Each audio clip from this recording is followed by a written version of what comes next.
Tangazo.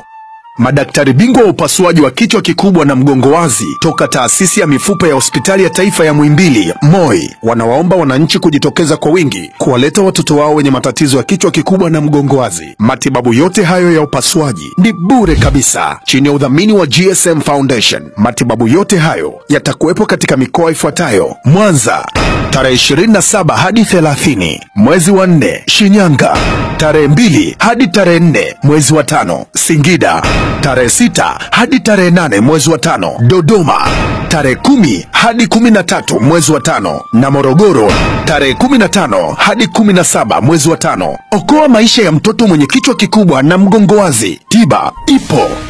Tangazo hili limeletwa kwenu kwa hisani kubwa ya GSM Foundation kwa kushirikiana na madaktari bingwa wa Taasisi ya Upasuaji Mifupa Muhimbili, MOI.